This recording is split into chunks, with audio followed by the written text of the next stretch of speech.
Amen. I trust you're getting wisdom. I trust that you're willing to work that well. Work that well. Lately, there's been a lot of videos. Forgive me, I'm dry. A lot of videos of Kobe Bryant, the late great Kobe Bryant, and I always knew how talented he was and gifted he was. And to be honest, I don't know if I was a huge fan of his when he was a player. I respected him. I was a Celtics fan, so I didn't like him that much. They beat us too much. But it's incredible as I'm watching now the different interviews, as we're kind of appreciating him now that he's gone. And it's incredible how folk can be ahead of their time and we don't acknowledge their greatness till something has happened and they're gone.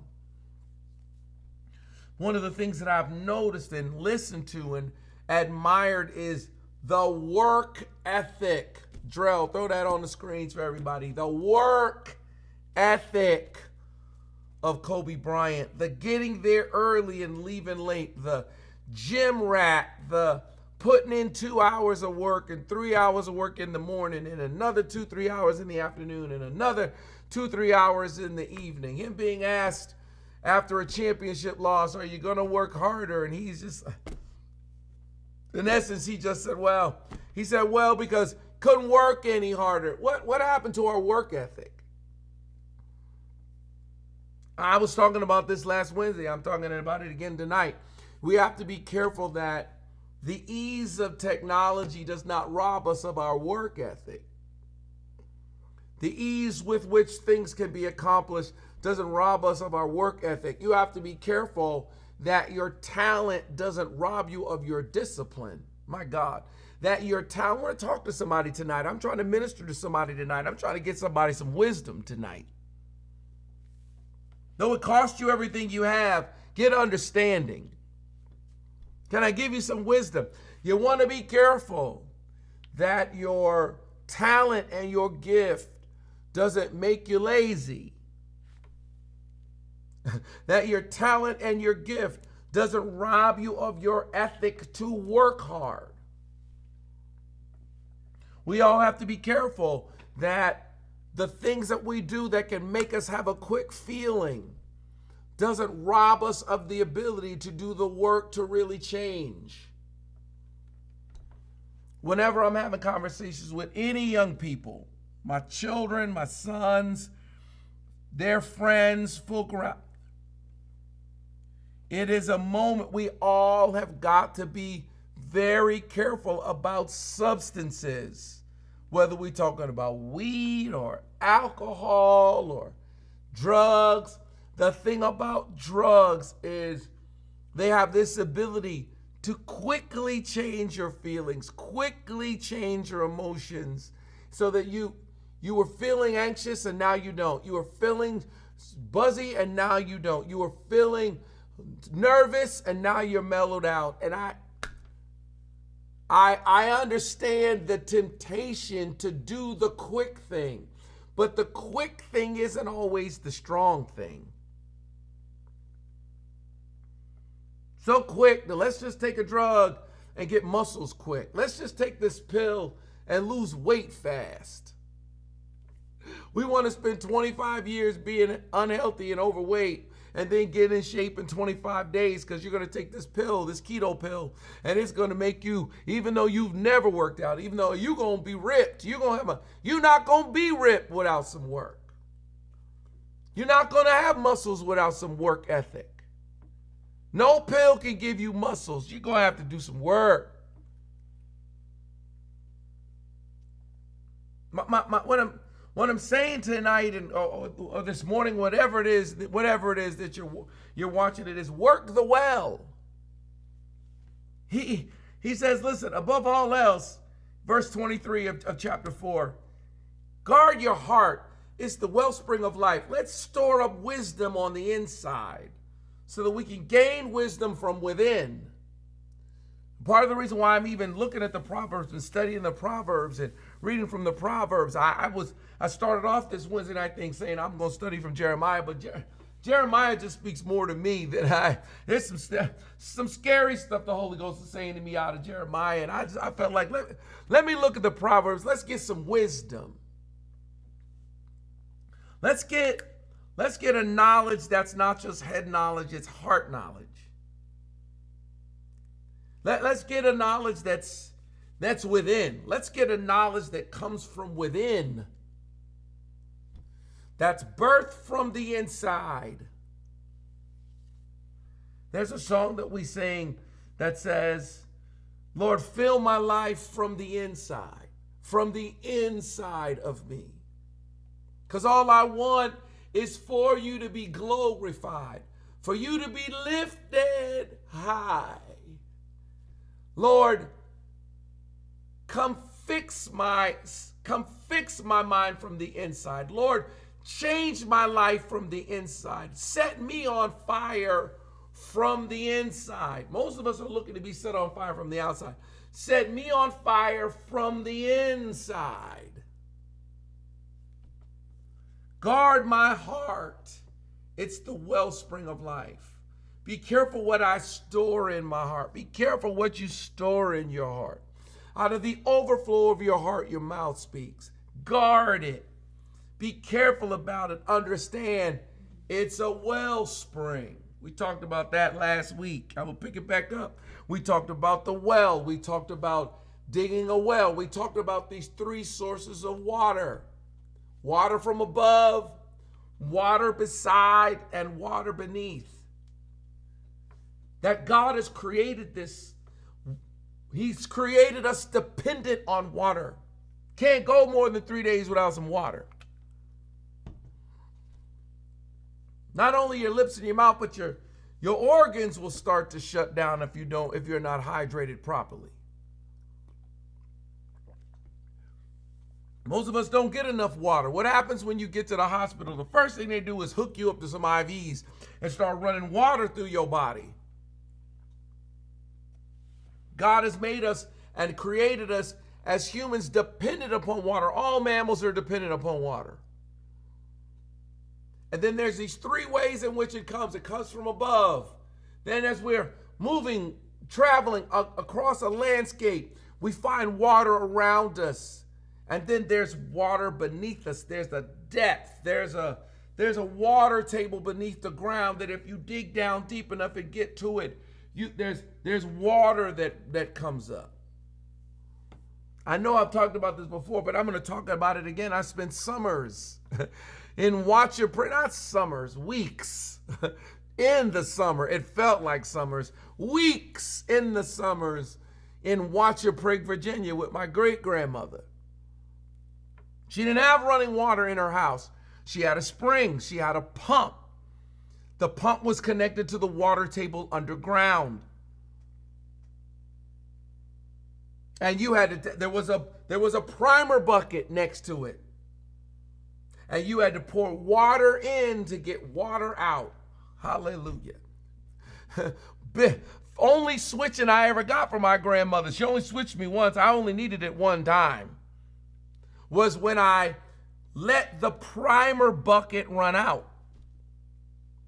You understand? There's this pump that comes out, this pipe that comes out the ground. It's connected to the well, and there's a handle on it that you work, and it makes water come out. But the pump down in there is lubricated by water. Can't be lubricated by oil or something else, and it'll corrupt the water. So you pour water in to get the mechanism working to pump water out. Once you get that water out, you can fill up your buckets and fill up your pots and fill up your thing. But at the end, you need to refill your primer bucket and leave that sitting there so that the next person that comes can get some water out of that thing. And I let that primer bucket go dry, and then we had to walk a mile up, 2 miles up the road to Uncle Meso's house and get some water from him to come back. Boy, I got in so much trouble over that. Because no one wants to go far to get water. My grandmama was saying, go give me some water right now. And when I went out to get her some water, the primer bucket was out. I'd let the primer bucket go dry, and now we couldn't get water. She's mad as a hornet at me. Go up to your Uncle Meso's and get some water. Now you got to go up there, pour his primer in there, pump his water out. Then fill up what you need. Carry it all the way back. Refill your primer bucket. Dump it in there. Get the water going. It's a whole process because water is life. Here the writer is saying, I want you to guard your heart. It's the wellspring of life. It's health to a man's whole body. It's life. Beautiful words, wonderful words, beautiful words of life. That the thief comes to kill and steal and destroy. Christ has come, kingdom has come, church has come, spirituality has come, that you will have life, and that more abundantly. And there were so many of us connected to Christianity and disconnected from abundant life. Connected to Christianity for us to be the vehicle, the grist, for us to be the workforce, the slave labor force for other people to have life. But Christianity is supposed to connect you to life, and that more abundantly.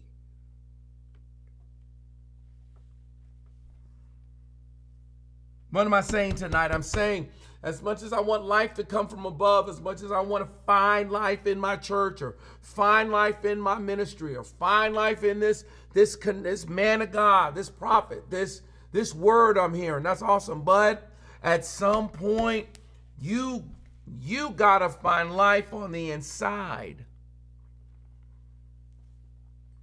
David says, you gotta encourage yourself.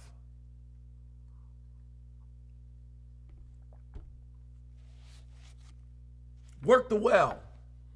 I want to talk about the well just for a little bit, because I know many of us we're kind of very ignorant of wells and don't know a lot about wells, and we're not raised in a world or in a day or in a time in which folks had wells. It's just not something that we normally do. We're very disconnected from it. But make sure I get my time together. But the well was something that was life. My God, you don't want the wells to run dry. That was a bad sign.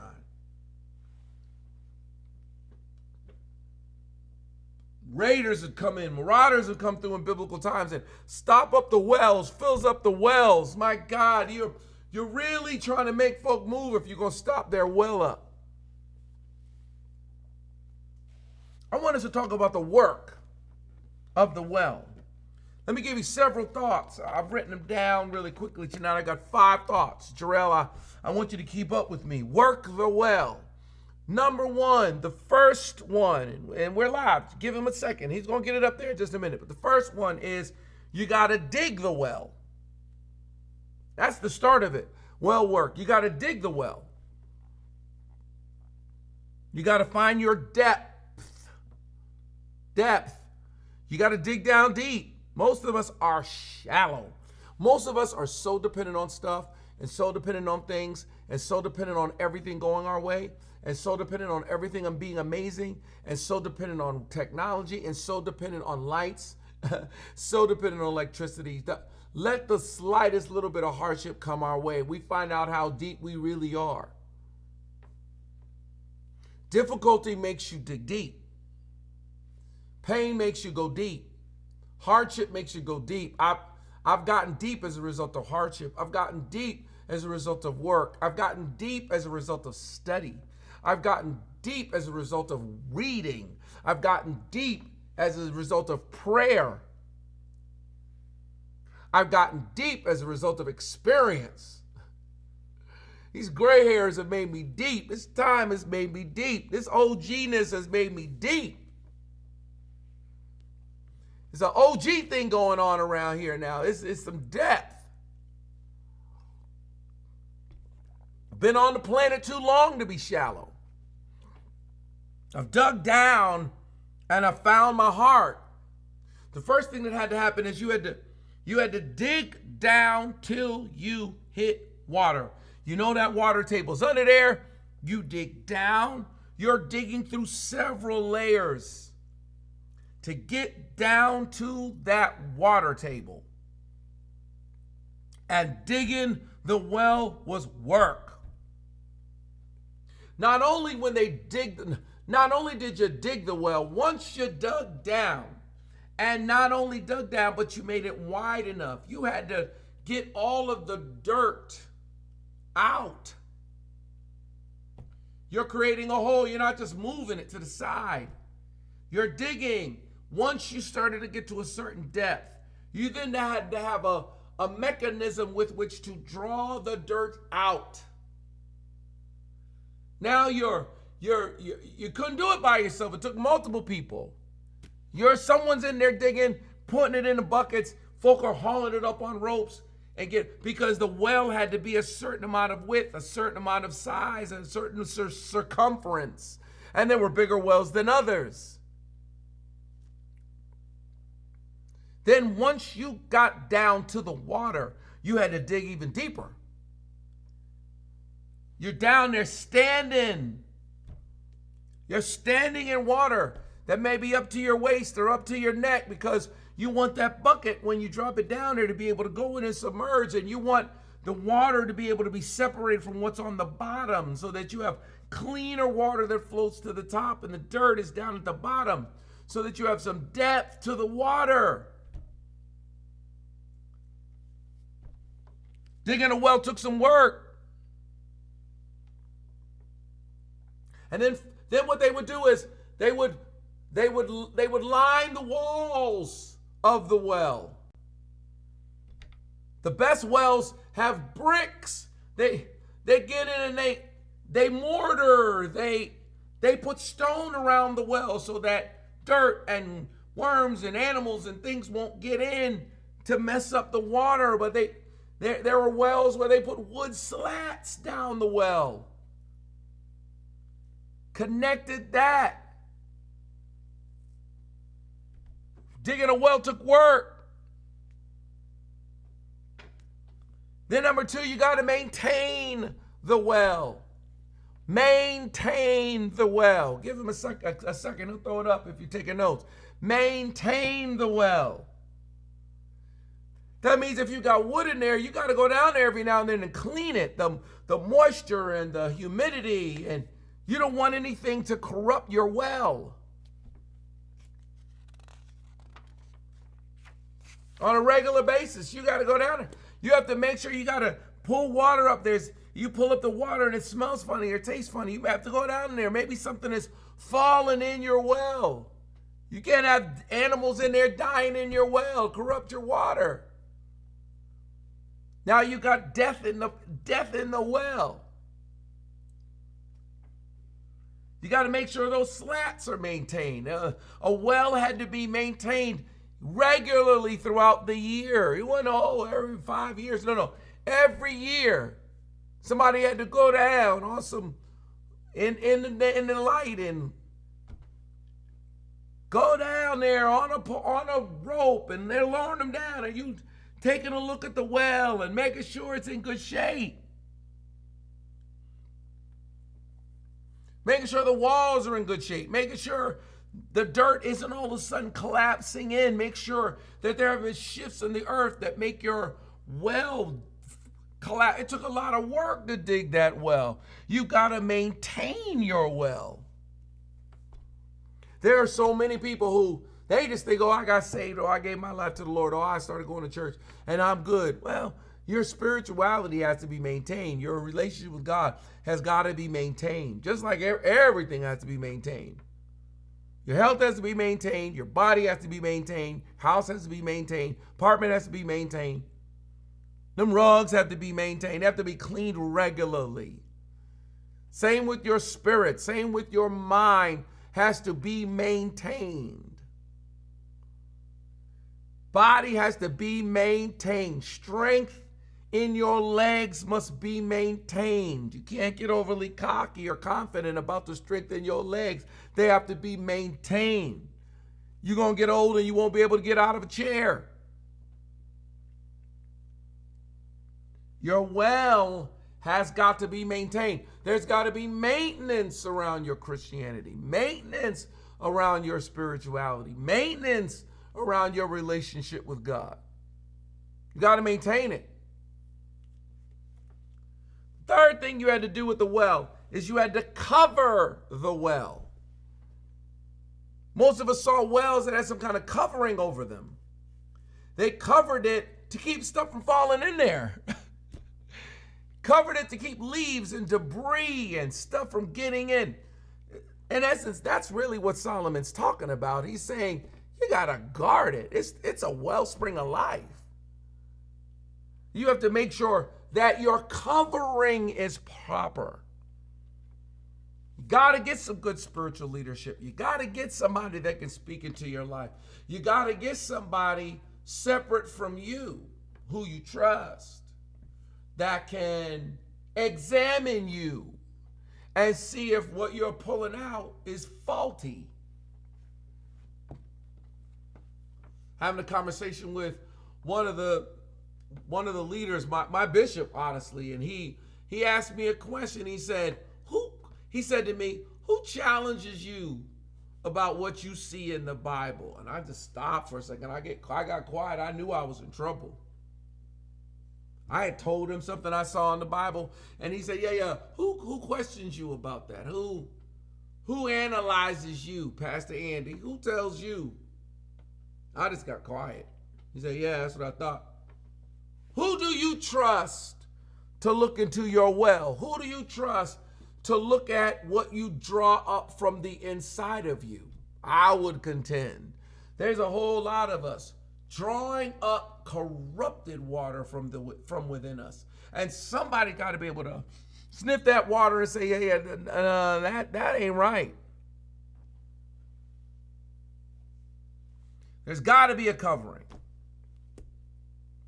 Number 4, brick around the well.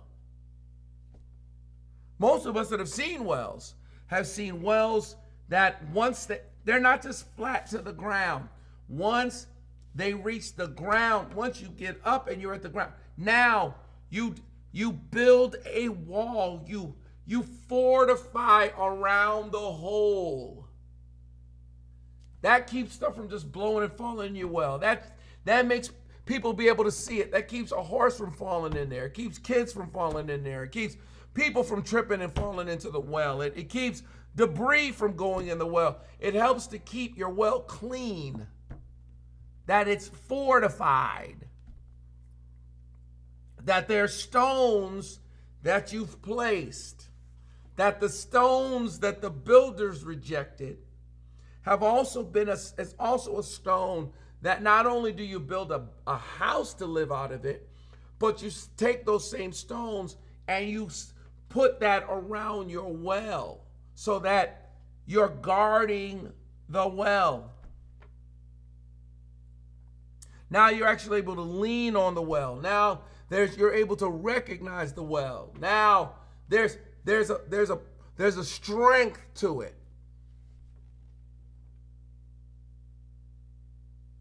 Talk to people so many people so often who it's like their spiritual perspective from within is not fortified by anything but just them.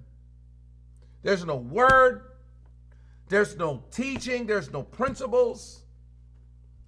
You don't want the principles to be so overwhelming and be so tall and be so high. There are some people that have created principles and structure based on the word that is so high and tall that you can't reach the life-giving water that's beneath the surface. There are some folk who are more caught up in religion and more caught up in spiritual action than they are actually in life-giving spirit that's within them. As a matter of fact, the love within them has gone cold. The love of many has gone cold. They're almost brainwashed by their perspective of principle. You want to be careful that you're not like that.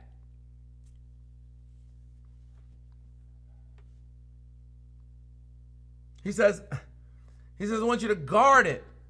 What are we talking about? We're talking about your heart. We're talking about the wellspring of life. We're we're talking about not just getting life from without, but life coming from within. You want to cover the well, number 3. You want to brick around the well, number 4. And then number 5, you want to mechanize the well. That shouldn't be that difficult because you should have mechanized it when you was digging it. But now that you've built this wall around it, now that you've fortified the well, you want to build a structure upon which it is easy to roll a pulley system in which it is easy to lower buckets and pots down into the well and draw water out. With my grandmama, it was that pump, and you had to know how to work it. You had to pour water in to get water out. I was saying to my sons the other day that your parents, I said, your parents, your mother and I said this to my daughter, there is a sea of love for you beneath the surface. And for most of your life, we've just been pulling it up and pouring it on you and washing you with it. But at some point, you are going to have to return water to get water. Oh my God. I said this to a young woman recently whose husband is leaving her. She's this far from divorce. I said, what happened is you stopped loving. He kept trying to love you, but you stopped returning love. And it's not that there's no love down there. It's that the pump's dry. Ooh, God, I know we don't. The Pastor Andy, don't start meddling now. Just stick to the word. Stick to the word. But the pump will go dry. You let your primer bucket go empty. I said to her, you're going to have to get some water from the Spirit, water from the Lord, water from the Word, water from, you really getting water from your family? Then you ought to get some water from them to pour water into that well. And then you're going to have to work that pump to see if you can get some of the water of the love that's down in him to come back up out for you. She didn't pour enough water in to get water to come out. She certainly didn't work the handle enough to get water to come out. I've seen it both ways. I don't want to make it seem like I'm just harping on women. I've seen it both ways. I've seen it happen with men. I've seen it happen with women. I've seen it happen with children and parents. I know we want to live in some kind of spooky, deep, ethereal world where love is always there, but it is possible for the love to be there and you can't access it. You have to understand the mechanics of the well. You don't want to put somebody in a situation where they love you, but their life is better off without you. They love you, but they don't like you. It's possible. Stop living in some kind of spiritual fantasy world in which, oh yeah, it's forever. Yeah, forever. But with your words, you will be acquitted, and with your words, you will be condemned. And sometimes it's too late. I've learned that. Sometimes it's too late. We'll understand it better by and by. We'll understand on the other side. You have to understand the mechanism of the well. How have you mechanized it? How have you made it so that you can reach it? The last thing you want is for you to be in a situation where you need water and you haven't got the mechanism to get it. For all of us who were raised overly spiritual and overly traditional and overly spooky and overly churchy and overly deep, the positive of it is that those things set up a mechanism for us. We know how to worship. We know how to pray. We know how to worship when the music ain't good. Get out of here. We know how to worship with a person who can only play in one key. We know how to worship when Mother Sullivan is playing the piano and she can't hardly play. We know how to make a joyful noise. We don't need music perfect. We don't need drums perfect. We don't need lights perfect. We don't need everything perfect. We know we've got the mechanism in place. The last thing you want to ever happen to you is for you to need that water and you have never drawn any. Lately, I've been having conversations with my sons and I've been saying, just because you're raised in a Christian home don't make you Christian. You take all of this for granted. Now you're at a dry place and you don't even, you so have made church common, so much youth group, and so, that you never learned how to sit and hear a word. We almost made it too fun for you. Now when it's time for you, you're at a dehydrated, some of you are at a dehydrated place. Your lips are chapped. Your tongue is dry. You need God. And you have not learned how to mechanize that well. I give you a drink, but oh, beloved, if you can ever learn how to get to that well on the inside of you. How do I do that, Pastor Andy? How do I access my depth? Well, that's a good question. How do I access it? What are the things that I do? Well, all right, PA, I hear you. What do I do so that there's a depth in me that nothing can shake? That's an excellent question. I'm going to answer that next Wednesday. Let me pray for you. God, I pray for everyone that's watching around the world. God, I'm asking for a miracle. God, I'm asking for favor in a time of favor. God, I'm asking for blessing in a moment of blessing. But God, I'm also asking for abundance in a moment of famine. I'm asking for strength in a moment of weakness. Be our strength, oh God. Father, light the way. Be our present help. Thank you for living so big in us tonight. Thank you for wisdom from your word. Thank you for truth from the parable and the practicalities of life, even life that is beyond us, even life that we're past. But God, may we be stronger in our technology and still deep and close to you. Strengthen us by your Spirit on our inner man. In our inner man, we'll praise you. In Jesus' name. So glad you're with us tonight. Want to see you again. Want to see you on Sundays. Got a word for you. Talking about next level knowledge. You don't want to miss it. Obviously, next Wednesday, I'm going to be talking about how to access depth. Next Wednesday night, sitting right here.